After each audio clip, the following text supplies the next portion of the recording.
지금 이제 사순절 저녁 기도회 진행 중에 있습니다. 한 주간 남았는데 특별히 고난 주간입니다. 여러분들 이 고난 주간만큼이라도 좀 나오셔서 같이 기도하고 예수님의 십자가를 묵상하는 그런 시간을 좀 가졌으면 좋겠습니다. 이 사순절 이제 저녁 기도회 시간에 이제 출애굽기 말씀을 우리가 같이 보고 있어요. 특별히 25장에서 40장까지는 성막에 대한 말씀이 나옵니다. 성막을 어떻게 지을 것인가? 하나님이 지시하는 내용이 나오고 이제 그 지시에 따라서 8개월 동안 시내산에서 이스라엘 백성들이 성막을 짓는 그 장면이 출애굽기 25장에서 40장까지 나옵니다. 그래서 그 부분을 지금 우리가 같이 이제 보고 있어요. 하나님께서 왜 성막을 지으라고 하셨는지 그 목적을 통해서 우리가 교훈받고 있고, 이 성막을 짓는데 성경적인 건축 원리가 있는데 그 원리가 무엇인지 거기에 따라서 우리가 또 교훈을 받고 있습니다. 그리고 이제 성막의 기구 하나하나들 이제 우리가 같이 보면서 그 기구들이 갖고 있는 상징적인 의미, 영적인 의미가 무엇인지를 같이 보고 있고, 그 기구들이 오늘날 우리의 삶에 주는 영적인 교훈들을 어떻게 우리 삶에 적용시킬 수 있을까, 그 부분을 이제 우리가 저녁 기도의 시간에 우리가 하나씩 지금 보고 있습니다. 오늘 특별히 이 주일 특별히 울타리와 문에 대해서 이 성막의 하나의 그런 어떤 기구인 이스라엘 백성들이 하나님을 만나기 위해서 성막으로 나올 때 제일 먼저 부딪히는 부분이 이 울타리 부분이고, 이제 들어오려면 문을 통해 들어와야 되는데 그 울타리와 문이 오늘날 저와 여러분들의 삶에 주는 그 영적인 교훈이 무엇인지를 같이 한번 살펴보기 원합니다. 먼저 우리 성막 전체 그림을 한번 볼까요? 여러분들 잘 보일지 모르겠네요. 성막 전체의 그림 여러분들 보입니까? 가운데 중심에 있는 게 성막이죠. 그 주변에는 이스라엘 지파들이 12지파들이 동서남북으로 3지파씩 이렇게 진을 칩니다. 옆에 있는 것은 이제 이스라엘 백성들이 사는 집인데 텐트 형식으로 사는 거죠. 왜냐하면 광야 40년 동안 그들은 자꾸 이동을 해야 되기 때문에 지금 우리가 살고 있는 식으로 집을 지을 수가 없어요. 이제 구름 기둥과 불 기둥이 떠오르면 이제 떠나야 되니까, 그래서 어떻게 이동식으로 텐트를 치고 이스라엘 백성들이 40년 동안 광야 생활을 하자. 그래서 이스라엘 백성들이 사는 집인 그 텐트 그 중앙에 항상 성막이 저렇게 진치고 있어요. 그러니까 여러분들 이스라엘 사람들이 사는 그 집을 텐트라고 이야기한 것처럼 저 성막은 누가 사는 겁니까? 저 성막은 이제 하나님께서 사시는 거죠. 이렇게 이스라엘 백성들 중심에 하나님께서 성막에 거하시는 것을 보게 되어져요. 하나님께서 왜 이스라엘 백성들에게 성막을 지으라고 하셨는가? 이유는 간단합니다. 하나님께서는 하나님 혼자 고고에게 홀로 그 하늘에 계시고, 그 다음에 이스라엘 백성들은 땅에 살고 너는 너 나는 나, 그런 식으로 이스라엘 백성들과 관계를 맺는 게 아니라 하나님께서 성막을 지으라고 하신 이유는 그 하늘에 계신 하나님께서 백성들 삶의 현장으로 함께 오셔서 그들과 함께 사시기 위해서, 그들 가운데 거하시기 위해서 성막을 지어라, 하나님께서 그렇게 명령을 하신 겁니다. 하나님께서 이스라엘 백성들과 함께 살면서 이스라엘 백성들을 만나고 그들과 교제하면서 하나님이 갖고 계신 그 영광, 하나님이 갖고 계신 그 지혜, 그 능력, 그 은혜, 하나님의 모든 축복들을 그 백성들에게 나눠주기 위해서 성막을 지으라, 그렇게 명령을 하신 겁니다. 그래서 이스라엘 백성들은 어떻게 해요? 저 성막에 계신 하나님을 만남을 통해서 어떻게 하나님께서 주시는 좋은 것들을 받아 누리는 그런 어떤 삶을 살게 되어지는 거예요. 여러분 성막 조감도도 한번 보았으면 좋겠어요. 성막 조감도 여러분 희미하게 보일지 모르지만 저게 성막입니다. 우리가 성막 그럴 때는 무엇을 갖고 성막이라고 하냐면 저게 이제 큰 밖에 있는 테두리가 이제 울타리예요. 그 안에 있는 게 성막인데 마당 뜰이 있고요. 마당 뜰이 있고 하나의 그런 집이 있어요. 하나의 집이 있는데 이 집은 2개의 방으로 구성되어 있어요. 앞에 있는 방이 성소라고 하고 뒤에 있는 방이 지성소라고 합니다. 성소 중에 성소, 가장 거룩한 장소인 지성소라고 이야기해요. 그래서 우리가 성막 그럴 때는 마당 뜰과 2개의 방으로 구성되어 있던 하나의 집, 저 성소와 지성소에 누가 계시다고요? 저게 이제 특별히 지성소에 하나님께서 임재하시는 거죠. 거기에 이제 하나님께서 계시는 거야. 그래서 우리가 이스라엘 백성들이 하나님을 만나려면요, 저 동쪽에 있는 문을 통해 들어와야 되고, 마당 뜰에는 2개의 기구가 있어요. 하나는 번제단이 있어요. 제물을 잡아 제사 드리는 번제단이 있고, 저 번제단을 통해 이제 또 뒤에 또 번제단 그 옆에 보면 이제 물두멍이라는 게 있어요. 물두멍. 그리고 나서 이제 문을 열고 들어가면 성소가 나옵니다. 여러분들 저게 보일지 모르겠네요. 그 성소 오른쪽에 보면 이제 진설병상이 있어요. 떡상이라고 하고 우리가 쓰는 표현으로 하면 밥상입니다. 밥상이 거기 하나 딱 있고요. 그 밑에 보면 왼쪽 밑에 보면 금초태가 있어요. 깜깜하니까 저기는 이제 창문이 없어요. 빛이 들어갈 구멍이었기 때문에 그 안에 들어가서 제사장이 일을 하기 위해서는 이게 그 촛불이 이제 필요하죠. 금초태가 하나 있고 그 성소 중앙 앞에 보면 분향단이라는 게 하나 있습니다. 이제 그걸 이제 문을 열고 딱 들어가면 이제 지성소가 나오는 거예요. 지성소에는 뭐가 있냐면 법궤가 있어요. 우리가 흔히 언약궤라고 하기도 하고 증거궤다 그렇게 이야기도 하는 그런 어떤 법궤가 저기 딱 놓여 있습니다. 이 법궤 그 뚜껑을 뭐라고 하냐면 속죄소다 그렇게 얘기해요. 시은소다 그렇게 얘기하고 속죄소 위에 하나님께서 임재해 계시다 그런 어떤 상징적인 표현들이 저렇게 있어요. 그래서 성막 그러면 저 그림을 이렇게 생각하시면 돼요. 마당 뜰이 있고 두 개의 방으로 이렇게 지어진 하나의 집이구나. 우리 저녁기도에 나오신 분들은 말씀드렸죠. 저 성막 하나 짓기 위해서 요즘 돈으로 얼마나 들어갔다고요? 요즘 돈으로 환산해 보니까 450억 정도가 들어갔어요. 요즘 뭐 교회 지는데 1,000억 넘는 교회도 많은데 뭐 그까지 450억 그렇게 이야기할지 모르지만 여러분 저 성막이 몇 평이냐면 20평입니다. 20평인데 짓는데 450억이 들어갔으면 평당 얼마씩 들어갔어요? 적어도 20억이 넘죠. 25억인가요? 20억이 넘는 평당 20억이 넘는 그런 돈을 들여서 성막을 지었어요. 나중에 솔로몬이 짓는 그 성전은요, 저것도 비교가 안 됩니다. 이 솔로몬이 짓는 그 성전에는 얼마나 들었을까? 계산기를 뚜르게 하면 계산기가 안 나와요. 에러가 나와요. 너무나 우리 인간의 그 계산으로는 안 돼요. 엄청난 비용이 들어가요. 그 정도로 이제 성막을 지으신 거예요. 하나님께서 그 성막을 지은 거예요. 그래서 여러분들 우리가 저 성막에 계신 그 하나님, 저 성막에 계신 하나님을 이제 이스라엘 백성들이 만나기 위해서 나오는데 그 성막에 계신 하나님을 만나기 위해서 나올 때 이스라엘 백성들에게 제일 먼저 눈에 들어오는 게 뭐냐? 제일 먼저 하나님 만나기 위해서 성막으로 나올 때 제일 먼저 부딪히는 게 뭐냐면 저 성막을 둘러싸고 있는 울타리입니다. 울타리를 제일 먼저 부딪혀요. 제일 먼저 저 울타리를 보게 되어져요. 저 울타리가 뭐냐? 요즘 생각하면 담이라고 생각하면 됩니다. 여러분 우리가 집을 질 때 그 집을 짓고 그 집을 둘러싼 담들이 있지 않습니까? 그럼 담이 하는 역할이 뭐예요? 집 안과 집 밖을 구별하는 역할을 하죠. 성막을 지을 때도 이게 사면으로 동서남북으로 울타리를 쳤는데 그 울타리가 하는 역할이 뭐냐면 성막 안과 성막 밖을 구별하는 그런 역할을 이 울타리가 해주는 거예요.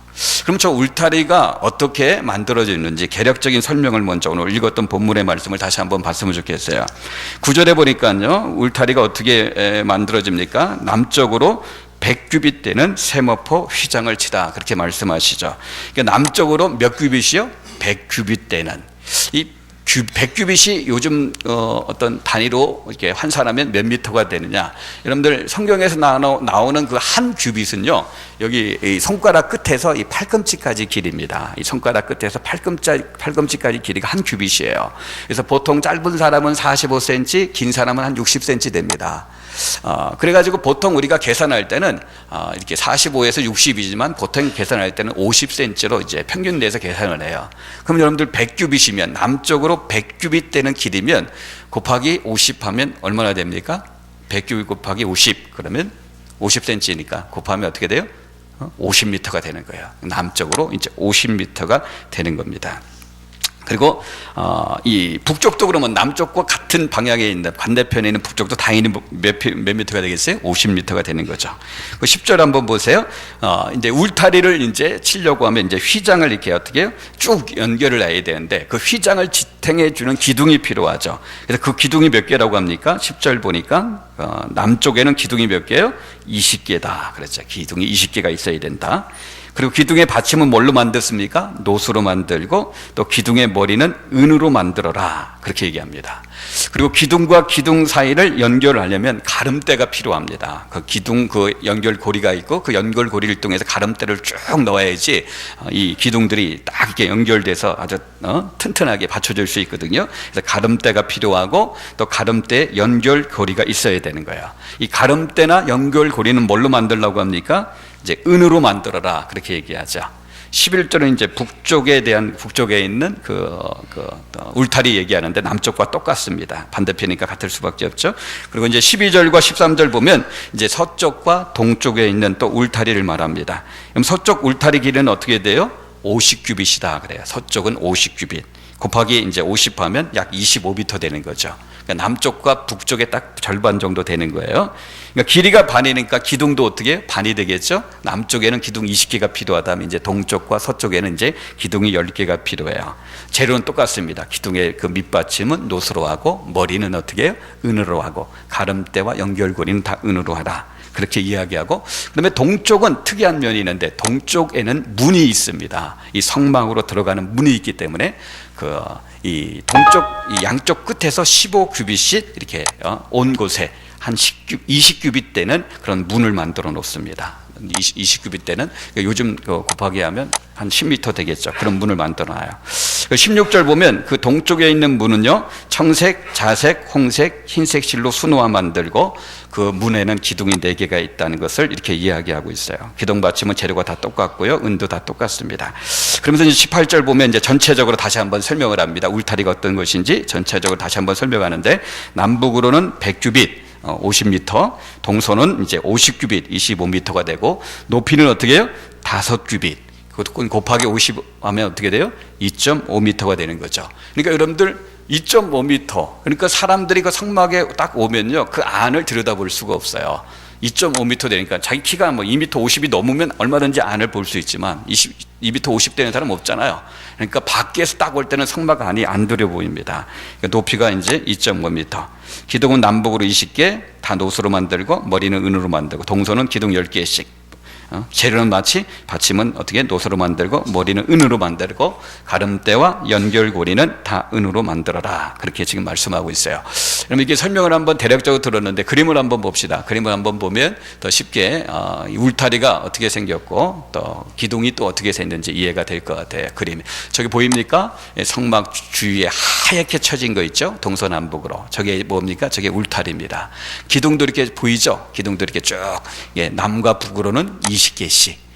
그 다음에 어떻게? 동쪽, 서쪽에는 10개씩. 그 가운데 이제 성막이 있는 거죠. 그 다음 그림을 한번 더 보여주시겠어요? 저게 기둥입니다. 저기 기둥. 이제 조각목으로 만들고 노수로 다 싸버려요. 밑받침은 뭐라고요? 밑받침은 노수로. 위는 뭐예요? 은으로 만들어라. 예. 그 다음 그림 있으면 또 한번 보여주세요. 그 다음 그림. 저게 이제 쭉 서 있는 거죠. 여러분들 저게 보일지 모르면 그 다음 그림도 한번 보여주세요. 저게 보일지 모르지만 저렇게 그 기둥들이 저렇게 서 있는데 기둥 위에 보면 연결고리가 있어요. 그리고 밑에 있는 게 가름대입니다. 그러니까 저 연결고리에 가름대를 쭉 연결시켜 놓는 거예요. 저렇게 쭉 연결시켜 놓으면 성막의 울타리가 아주 튼튼하게 지탱이 되는 거죠. 뭐 그림 또 있나요? 저거는 이제 동쪽 문입니다. 동서남북으로 울타리가 다 쳐져 있는데 성막으로 들어갈 수 있는 유일한 문이 동쪽에 있는데, 저 동쪽 문에는 길이가 몇 미터의 문이 이쪽에서 15규빗, 이쪽에서 15규빗 제에서 딱 20규빗 된다고 했죠. 그러니까 한 10m 되는 문이에요. 그 문이 청색, 자색, 홍색, 흰색으로 이렇게 수놓은 그런 어떤 천으로 문을 이렇게 만들어 놨어요. 기둥이 4개가 이렇게 딱 박혀 있고, 저게 이제 울타리와 문에 대한 그런 그림들입니다. 이게 이제 그림 이제 안 나와도 될 것 같아요. 여러분들 이제 하나님께서 이렇게 성막을 만들 때 저렇게 울타리를 만들고 문을 만들어라 그렇게 말씀하셨는데, 하나님께서 이렇게 울타리를 만들라고 한 목적이 어디 있습니까? 왜 하나님이 거하시는 성막에 울타리를 쳤을까요? 우리가 생각할 때는 울타리가 없으면 동서남북 어느 쪽에서도 아주 편하게 하나님 앞에 나올 수 있는데, 하나님께서 굳이 하나님이 계신 성막 안에 울타리를 치라고 하는 그 이유가 어디 있을까요? 여러분들 아까 우리가 처음 그 성막 전체 전체 그림 봤을 때 그 성막 주변에 이스라엘 백성들이 치고 있는 텐트 우리가 봤죠. 이스라엘 백성들이 치고 있는 텐트는요, 주로 이제 염소털로 만든 거기 때문에 색깔이 상당히 어둡고요, 거무튀튀하고요, 좀 칙칙하고 그런 어떤 분위기가 있어요. 회색 빛깔의 그런 텐트에 이스라엘 백성들이 삽니다.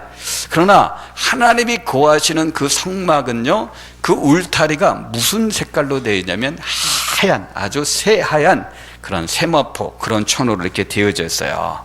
그렇게 되어져 있어요. 그래서 이런 색깔, 하얀 색깔로 되어진 울타리를 친 그 목적이 어디냐면 이스라엘 백성들이 성막에 나올 때 함부로 나오지 못하도록 하기 위해서 이 울타리를 친 거예요. 그래서 이스라엘 백성들이 하나님을 만나기 위해서 성막으로 나올 때 제일 먼저 부딪히는 것이 바로 이 울타리인데, 울타리에는 아무것도 안 보입니다. 그 안에 있는 기구들 볼 수가 없어요. 울타리밖에 못 봅니다. 그러니까 이스라엘 백성들이 하나님 만나러 나올 때 이 울타리를 제일 먼저 부딪히는데, 그 울타리를 보면서 그들이 무슨 생각을 해야 되냐면, 내가 지금 만나려고 하는 그 하나님이 어떤 분인가를 그 울타리를 통해서 보게 되어지는 거죠. 그 울타리를 통해서 깨닫게 되어지는 거예요. 다른 말로 하면 이 흰 세마포, 하얀 세마포천은 하나님이 어떤 분인가를 가르쳐 주는데, 그 하나님이요, 그 흰 세마포, 하얀 세마포처럼 깨끗하신 분이고, 고결하신 분이고, 거룩하신 분이고, 순결하고 정결하신 분이다라는 것을 보여주는 거예요. 그래서 백성들이 하나님을 만나기 위해서 이 성막에 나올 때 제일 먼저 깨달아야 될 게 뭐냐면, 내가 지금 만나려고 하는 분, 내가 지금 교제하려고 하는 분, 내가 그분으로부터 좋은 것을 받아 누려야 되는데, 그분이 누구냐면, 그분은 너무나 정결하신 분이고, 너무나 거룩하신 분이고, 깨끗하신 분이고, 고결하신 그런 분이다. 그런 것을 이스라엘 백성들이 제일 먼저 깨달아야 되는 거예요. 하나님이 바로 그런 분이기 때문에요, 우리가 더러운 마음 갖고 추잡한 마음 갖고 죄를 지은 그런 마음을 갖고 그냥 나와서 하나님을 만나려고 하면 하나님을 만날 수도 없고요, 오히려 그렇게 되면 어떻게 하냐, 하나님의 심판을 받아 죽임을 당할 수밖에 없게 되어지는 거예요. 죄인들이 함부로 하나님 앞에 나오지 못하도록 하나님께서 어떻게 울타리를 이렇게 쳐놓으신 거예요. 이건 마치 무슨 거 같으면 이런 원리와 같아요. 여러분들, 우리가 예를 들어 갓난 아기가 이렇게 태어났을 때, 그 갓난 아기는 이 면역성이 약하잖아요. 그래서 그 갓난 아기를 만나려면 어떻게 해요? 그냥 나가지 못하죠. 그래서 옛날 어르신들 보면 아기가 이렇게 출산하면 뭘 쳐놨어요? 옛날 어르신들은 새끼줄을 쳐놨잖아요. 함부로 이렇게 못 만나도록. 요즘은 그렇게까지 안 하지만 그 갓난 아기를 만나려면 어떻게 해? 꼭 손으로, 소독제로 손을 어떻게 깨끗하게 닦고, 그리고 와서 이렇게 만나죠. 이렇게 안아주기도 하고. 그 아기를 만나려면 그 아기를 만날 만한 준비를 하고 나가야 되는 거죠. 그럼 성경에 봐도 마찬가지예요. 성경에 보면 일반 백성이 왕을 만날 때는 절대 그대로 그냥 그 상태로 못 만납니다. 왕을 만나려고 하면 왕을 만날 만한 준비를 하고 나서 왕을 만나게 돼 있어요. 그래서 여러분들 에스더서를 보면 에스더라는 인물이 어떻게 됩니까? 이제 그 당시 세계 최고의 강대국이었던 아하수에로 왕의 왕비로 간택이 되잖아요. 근데 이 에스더라는 그 인물이 아하수에로라는 왕비로 간택을 받는데, 간택을 받고 나서 그 다음날 바로 그 왕한테 나가지 않습니다. 여러분들, 그 왕 앞에 나가는데 시간이 얼마나 걸렸는지 여러분들 아세요? 무려 1년이 걸려요. 1년 동안 목욕하고 기름 바르고 화장하고 단장하고 또 단장하고 1년 동안 무려. 그리고 나서 그 당시 세계 최대 강대국이었던 아하수에로 왕한테 간택돼서 나가는 거예요. 그게 다 뭡니까? 황제를 만나려면 황제를 만날 만한 거기에 걸맞는 준비를 해야 된다는 거예요. 여러분, 하나님도 마찬가지예요. 하나님께서 성막을 만들라고 하는 이유는 하나님이 그의 백성들과 함께 사시기 위해서거든요. 그들을 만나주시고 그들과 교제하면서 하나님이 갖고 있는 좋은 것들을 그 백성들에게 나눠주기 위해서 성막을 만들라고 했는데, 문제는 뭐냐면 그 하나님이 이스라엘 백성들과 같은 분이 아니라는 거예요. 그 성막 안에 계신 하나님은 온 천지 만물을 창조하신 창조주 하나님이시고, 그 하나님은 전능하신 하나님이고 지혜와 능력이 한이 없으신 무한하신 그런 하나님이고, 죄나 흠이나 티가 조금도 없으신 가장 거룩하신 분이고, 가장 고결하시고 성결하시고 가장 깨끗하신 그런 분이기 때문에 그 하나님을 아무나 만날 수 있는 게 아니에요. 그래서 그 하나님을 만나고자 원하는 사람은 고결하지 않으면요, 깨끗하지 않으면, 그죠? 거룩하지 않으면 그 하나님 볼 수 없는 거예요. 볼 수 없을 뿐만 아니라 오히려 하나님 앞에 나가면 죽임을 당할 수밖에 없는 거예요. 그래서 성경에 보면 아무도 거룩함이 없이는 주를 볼 수 없다, 분명하게 이야기하고 있는 거예요. 그럼 천국도 마찬가지입니다. 여러분, 천국도 아무나 들어갈 수 있는 것이 아닙니다. 천국도요, 거룩 그 자체이시고 정결, 고결 그 자체이시고 깨끗함 그 자체이신 하나님이 거하시는 곳이 천국이기 때문에 이 천국도 아무나 들어갈 수 있는 게 아니에요. 여러분, 천국 누가 들어갈 수 있습니까? 여러분들 요한계시록 19장 7절과 8절 말씀 보면 우리가 즐거워하고 크게 기뻐하며 그에게 영광을 돌리세 어린 양의 혼인기약이 이르렀고 그의 아내가 자신을 준비하였으므로 그에게 빛나고 깨끗한 세마포 옷을 입도록 허락하셨으니 이 세마포 옷은 성도들의 옳은 행실이로다 하더라. 어린 양의 혼인잔치, 하나님의 나라 천국에 어린 양의 혼인잔치가 열리는데 어린 양의 혼인잔치가 열리는 그 천국 누가 들어갈 수 있다고 합니까? 아무나 들어갈 수 있는 게 아니라 흰 세마포 옷을 입은 신부들만 이 어린 양의 혼인잔치에 들어갈 수 있다, 그렇게 분명히 말씀하고 있어요. 그럼 천국에도 흰 세마포 옷을 입은 신부들만 들어가서 하나님을 만날 수 있는 것처럼 이 성막도 똑같은 거예요. 성막에 계신 하나님 아무나 만날 수 없게 되어지는 거예요. 그래서 우리가 하나님을 만날 때 가장 중요한 사실은 하나님은 우리 인생과 근본적으로 다르다라는 것을 기억하셔야 돼요. 우리 인생과 다른, 너무나 전능하시고 너무나 의로우시고 정말 완전하게 거룩하시고 손톱만큼의 흠과 티가 없으시고 죄가 없으신 정말 완전하게 순결하시고 정결하신 하나님이 그 성막에 계시고, 그래서 그 완전하시고 거룩하시고 깨끗하신 하나님을 만나고 싶은 그 사람들은 그 하나님을 닮은 모습으로 나가야 되는 거예요. 그래서 하나님 말씀하신 내가 깨끗한 것처럼 너희도 깨끗해라, 내가 거룩한 것처럼 너희도 거룩하라, 그렇게 말씀하시는 거예요. 세상 사람들은요 하나님을 거룩한 분으로 이해를 못해요. 세상 사람들이 섬기는 신들은요 다 자기들이 만들어낸 복사품이기 때문에 세상 사람들이 만들어내는 신은 인간과 그 수준이 별거 차이가 없어요. 여러분들 로마나 히랍 신화에 나오는 신들을 보세요. 제우스나 포세이돈, 거기 나오는 신들을 보면 인간과 별로 차이가 없어요. 그럼 제우스는 바람둥이에요. 그렇죠? 거기 보면 신들 가운데 남봉꾼도 있고요, 폭력을 좋아하는 그런 신들도 있고요, 그 신들 보면 인간처럼 얼마나 삐지기를 잘하는지 그런 신들도 있고요, 시기하고 질투하는 그런 신들도 있고. 그러니까 인간의 머릿속에서 만들어낸 신들, 인간이 만들어낸 그런 신들은 다 그런 수준이에요. 그러니까 우리와 그들과 50부 100부예요. 근데 하나님은 그런 분이 아니라는 거예요.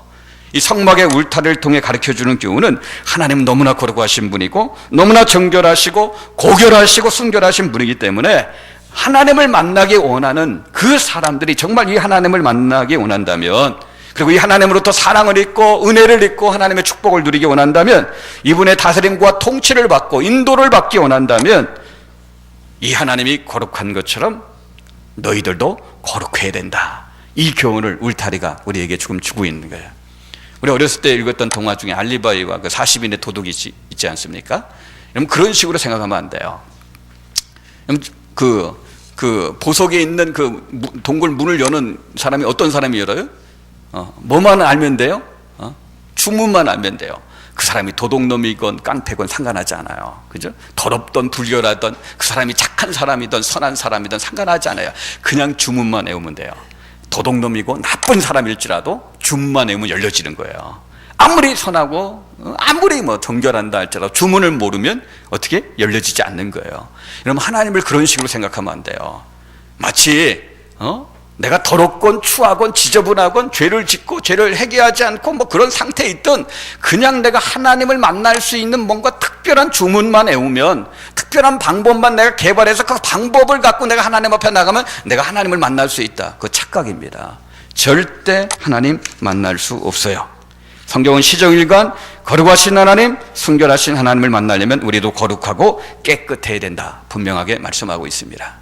요한일서 1장 5절과 7절 말씀 보면요, 우리가 그에게서 듣고 너희에게 전하는 소식은 이것이니 곧 하나님은 빛이시라, 그에게는 어둠이 조금도 없으시다는 것이니라. 만일 우리가 하나님과 사귐이 있다 하고 어둠에 행하면 거짓말을 하고 진리를 행하지 아니함이거니와 그가 빛 가운데 계신 것 같이 우리도 빛 가운데 행하면 우리가 서로 사귐이 있고 그 아들 예수의 피가 우리를 모든 죄에서 깨끗하게 하실 것이요. 하나님은 어둠이 조금도 없는 빛이기 때문에 그 빛 대신 하나님과 교제하기 위해서는 우리도 어떻게 해요? 빛 가운데 살아야 되는 거예요. 빛 가운데 살아야 되는 거예요.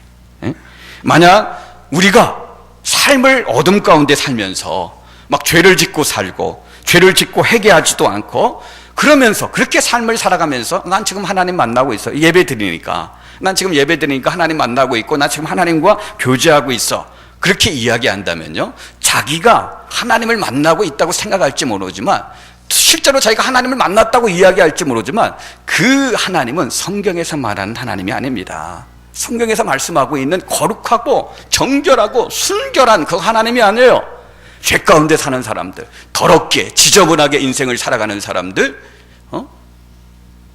죄를 짓고도 회개하지 않고 여전히 죄를 품고 살아가는 그런 사람들이 내가 예배를 통해서 아무리 하나님 앞에 나와서 예배를 드린다 할지라도 이 하나님 만날 수가 없는 거예요. 자기 착각. 내가 하나님 만났다고 하는 건 자기 착각인 거예요. 여러분들, 죄 가운데 있는 자들은요, 그 죄를 해결하지 않는 한 절대 하나님을 만날 수 없게 되어지는 겁니다. 아까 여러분들 그 기둥들의 재료를 봐라. 노스로 만들었죠. 그 받침도 노시죠. 성경에서 노시 상징하는 그 상징적인 의미 중에 하나가 뭐냐면 하나님의 심판을 상징하거든요. 그러니까 여러분, 죄의 문제 해결하지 않고 그냥 나오면 하나님 앞에 심판받아 죽을 수밖에 없는 거예요. 그래서 하나님은요, 백성들이 아무 데서나 하나님 앞에 나오지 못하도록 죄를 갖고 죄짓고 살고 회개하지 않고 더럽게 살면서 아무 데서나 그냥 하나님 앞에 나오지 못하도록 울타리를 어떻게 이렇게 쳐놓은 거예요. 그래서 어떻게 해요? 하나님을 만나기 원한다면, 죄를 지은 그 인간이 하나님을 만나기 원한다면 하나님께서 먼저 그 죄를 해결하기 위해서 울타리를 딱 쳐놓고 동쪽에 문을 하나 만들어 놓은 거예요. 그래서 그 동쪽 문을 통해서 들어오고, 그 동쪽 문을 통해 들어오면 제일 먼저 보이는 이 성막 안에 있는 기구가 뭐냐면 번제단이 보이는 거예요. 번제단. 그럼 그 번제단이 뭐 하는 곳이에요? 번제단은 제물을 잡아서 제사를 드리는 장소입니다. 제물을 드려 제사를 드려서 자기 죄를 용서받는 장소가 번제단이에요. 여러분들, 그래서 번제단에서 제물을 드리는데 죄를 지은 그 사람이 제사를 드릴 때 제일 먼저 한 일이 뭐냐면 제물을 갖고 성막에 나오는 겁니다. 제물을 갖고. 근데 그 제물의 자격이 뭐냐면 흠이 없어야 돼요. 흠도 티가 없는 완전한 그런 제물이어야 돼요. 그래서 그 제물을 갖고 번제단에 나와가지고 그 다음에 할 일이 뭐냐면 그 제물 위에 안수하는 일입니다. 제물 위에 안수. 그럼 제물 위에 안수한다는 게 뭐냐? 예를 들어 여기 보세요. 이게 제물이에요. 이제 제물 위에 안수를 띄워. 제물을 갖고 온 사람이 제물 위에다 안수를 딱 하는 거예요. 그러면 어떻게 되냐? 이제 제물을 갖고 온 사람하고 이 제물이 하나가 되는 거예요. 연합이 되는 거예요. 일치가 되는 거예요. 이제는 뗄래야 뗄 수가 없는 거예요. 이제는 제물을 갖고 온 사람이 제물이 되는 거고, 이 제물이 제물을 갖고 온 사람이 되는 거예요. 이렇게 연합되고 일치되는 하나가 되는 그 의미가 안수에 있는 거예요. 두 번째는 이 안수에는 무슨 의미가 있냐면 전가가 되는 거예요. 옮겨지는 거예요. 뭐가 옮겨지느냐? 제물을 갖고 나온 사람의 죄, 그 죄로 하나님의 저주와 진노와 심판을 받아야 되는데 그 죄가 흠없는 제물에게 다 옮겨져 가는 거예요.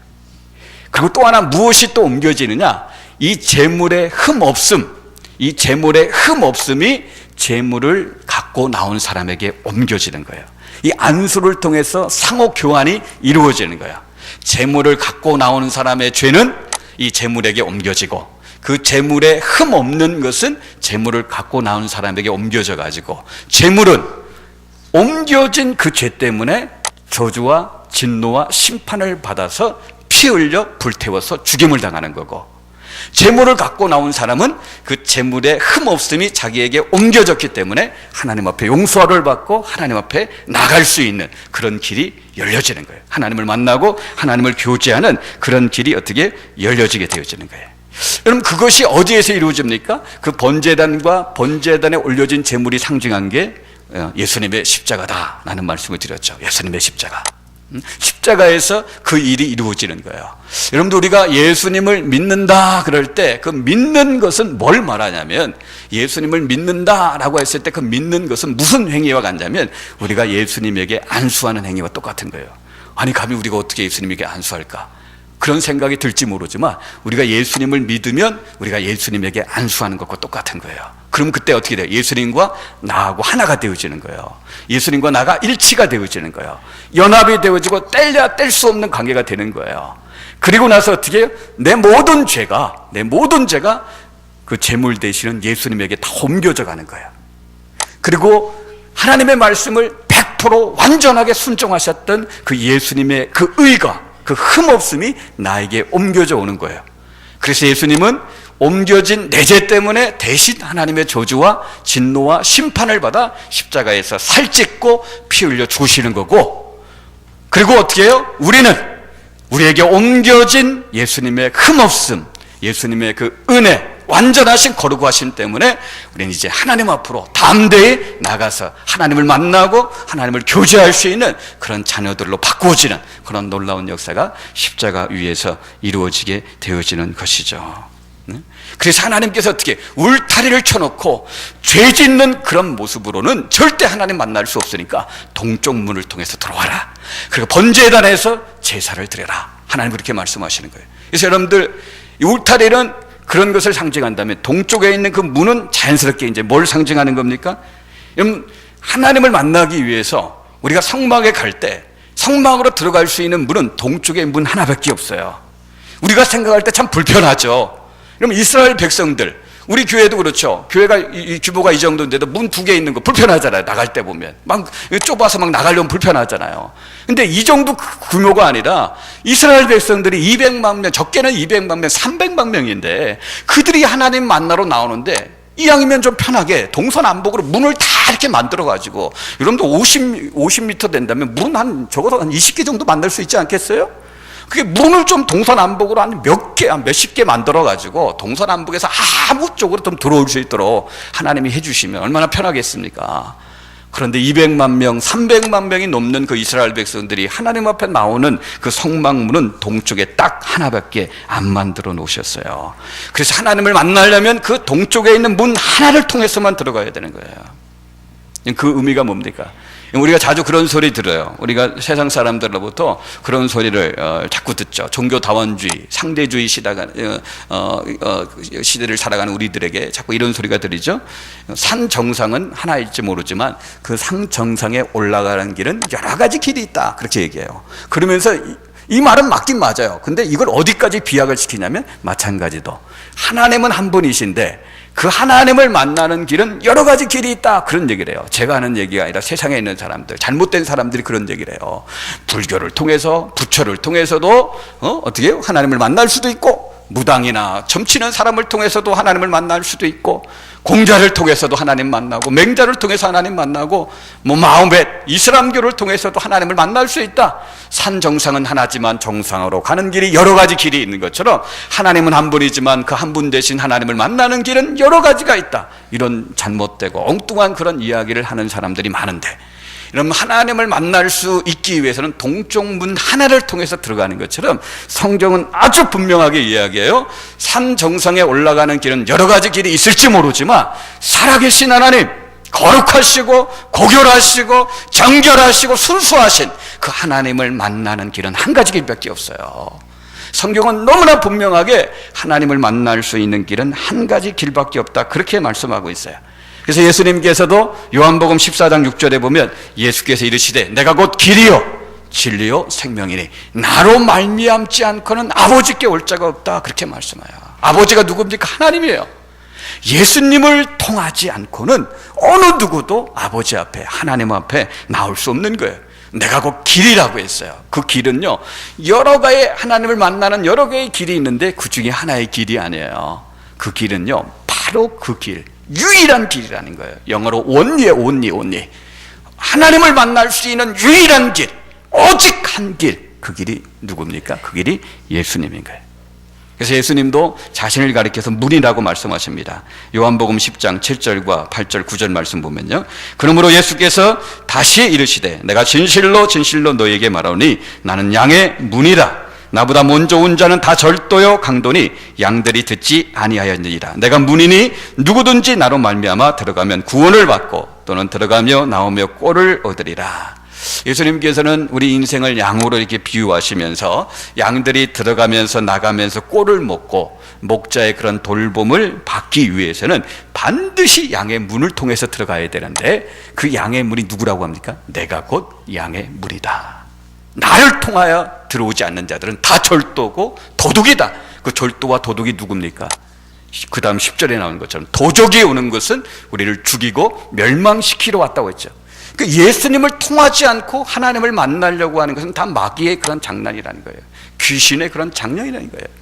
우리가 유일한 문 대신 예수님을 통해 가지고 하나님 앞에 나갈 때 내가 온 것은 양으로 생명을 얻게 하고 더 풍성함을 주려 함이라, 그 말씀처럼 그 예수님을 통해서 생명을 얻게 되어지는 거고 풍성한 삶을 누릴 수 있게 되어지는 거죠.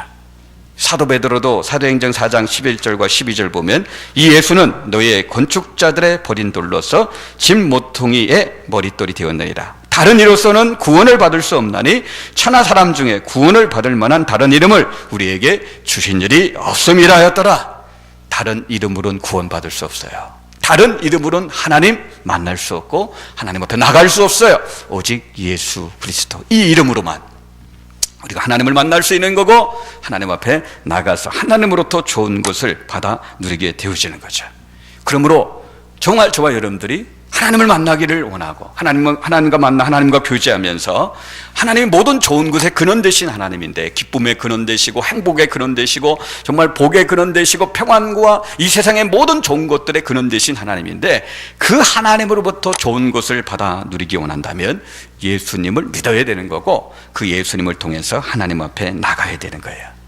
이 성막 동쪽에 있는 문이 상징하는 것이 바로 이런 의미에 있어서 예수님을 상징하게 되어지는 거예요. 그 예수님을 통해 성막 문 대신 예수님을 통해서 하나님 앞에 나가고 우리의 번제물 대신 예수님의 그 십자가의 은혜로 하나님 앞에 나가서 우리 죄 용서함 받고 하나님 앞에 나갈 때 그때 비로소 어떻게 해요? 하나님을 만날 수 있게 되어지는 거죠. 하나님부터 좋은 것들을 받아 누리게 되어지는 거예요. 근데 여러분들 아까 우리 그림 봤죠? 그 문이 어떻게 만들어졌다고 있어요? 아까 우리가 봤을 때 어떻게 만들어졌어요? 청색, 자색, 홍색, 흰색 실로 이렇게 만들어졌다. 보이죠? 그 문 보이죠? 청색 보이고, 그 다음에 홍색 보이고, 자색 보이고, 그 다음에 흰색이 보이죠? 이 네 가지 실로, 네 가지 색깔로 문을 만들어 놨어요. 이 색깔 자체도 다 의미가 있는 겁니다. 저 문 자체가 예수님을 상징하기 때문에 저 네 가지 색깔은 예수님의 성품과 사역의 부유함을 우리에게 보여주고 있어요. 물론 학자들마다 의견이 많이 다른 부분도 많이 있어요. 그러나 우리가 성경 전체에 비추어 볼 때 무난하게 받아들일 수 있는 그런 해석이 있는데, 그 해석이 뭐냐면 저 청색은 뭘 상징하느냐? 그럼 밖에 나가서 하늘 보면 하늘 색깔이 뭡니까? 청색이죠. 푸른색. 그렇죠? 그래서 그 청색은 뭘 상징하냐면 하늘로부터 오신 예수님, 그래서 예수님의 신성, 하나님이신 그 예수님을 상징하는 게 청색입니다. 그럼 저 청색과 대조되는 색깔이 뭐냐면 홍색이에요. 여러분들 우리 태극기를 보면 파란색과 뭐가 이렇게 대조를 이렇게 이루고 있어요? 붉은색, 홍색이죠. 하나님께서 우리 인간을 지을 때 흙으로 지으셨죠. 흙이 붉은색이에요. 아담이라는 이름의 뜻이 뭐냐면 불다라는 그런 뜻이에요. 흙으로 지음받은 그 아담도 뜻이 뭐냐면 불다라는 그런 뜻이 있어요. 그래서 이 홍색은 땅을 의미할 때가 있어요. 흙. 그래서 저 홍색이 의미하는 게 뭐냐면 청색은 하늘로부터 오신 예수님, 예수님의 신성을 상징한다면 이제 저 홍색은 인간이신, 참 인간이신 우리 예수님, 예수님의 인성을 상징하는 겁니다. 자색은 뭘까요? 여러분, 자색, 고대 근동에서는 이 자색이라는 것은 주로 이제 왕들이 입는 옷을 만들 때 쓰여졌던 그런 색깔이에요. 왕들이 입던 그런 옷들. 우리도 사극 영화 보면 거의 뭐 그런 색 아니에요? 그죠? 왕들이 입던 그런 옷이 자색입니다. 이 자색과 또 대조되는 그 색깔이 뭐냐? 여러분, 종들이 입는 옷들은 주로 무슨 색이에요? 여러분들 기억나십니까? 이렇게 TV 보면 종들이 주로 어떤 색깔을 입어요? 흰색을 입어요. 흰색은 뭐냐? 종이신 그런 예수님. 그러니까 자색은 왕이신 예수님, 우리를 다스리고 통치하시고 우리를 보호하시고 이끄시는 그 예수님. 이 흰색은 종으로서 섬기러 이 땅에 오신 예수님, 당신의 목숨을 많은 사람의 대속물로 주기 위해서 섬기러 오신 그 예수님을 상징하는 거예요.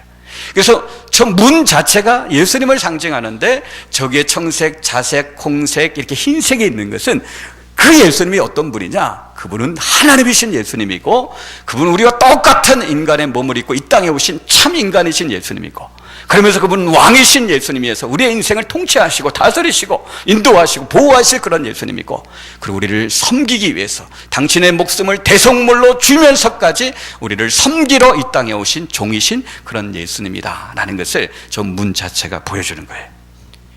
결국 이 울타리와 문을 통해서 저와 여러분들에게 주시는 교훈은 간단한 거예요. 그 첫 번째 어떤 교훈을 주세요? 하나님은 지극히 거룩하시고 지극히 순결하시고 정결하시고 고결하시고 깨끗하신 분이라는 거예요. 두 번째 우리가 또 어떤 교훈을 주냐면 그에 비해서 우리는 죄인이라는 거예요. 더러워짓고, 그죠? 순결하지 못하고 여전히 죄를 짓고 죄 앞에 넘어지고 더러워진 그런 존재가 우리들이라는 거예요. 그러기에 그런 죄인된 우리들은 그냥 하나님 앞에 나올 수 없고 반드시 동쪽 문을 통해서 나와야 돼요. 우리의 죄를, 내 죄로 말미암아 저주와 진노와 심판을 받아야 되는데 그 죄를 다 대신 지시고, 그죠?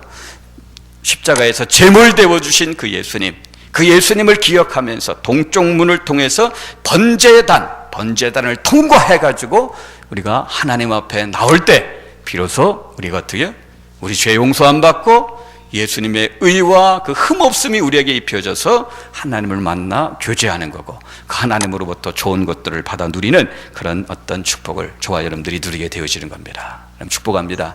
이제 다음 주간 한 주간 고난 주간인데 정말 이 한 주간 정말 예수님의 십자가를 여러분들 좀 더 묵상하시고 또 바라보시면서 그 십자가에서 일어난 이 상호 교환, 뇌제는 예수님이 다 가져가시고 대신 저주받고 진노받고 심판받으시고 예수님의 의로우심과 흠없음을 나에게 다 주셔가지고 난 하나님 자녀 돼서 하나님 앞에 나와서 복받게 하는 그런 어떤 놀라운 교환을 허락해 주신 그 예수님을 다시 한번 기억해 보면서 그 예수님을 또 이렇게 묵상해 보면서 내 남은 생에 이 예수님을 위해서 내가 어떻게 살 것인지를 좀 더 이렇게 묵상해 보면서 그래서 또 이렇게 깨끗하게 또 이렇게 거룩하게 잘 보내고 우리 안에 아직도 버리지 못한 죄들이 있다면 철저하게 회개하고 회개에 합당한 그런 열매를 맺으면서 하나님과의 풍성한 교제를 통해서 은혜 받는 저와 여러분들 다 되시길 주님의 이름으로 축복합니다. 기도하겠습니다.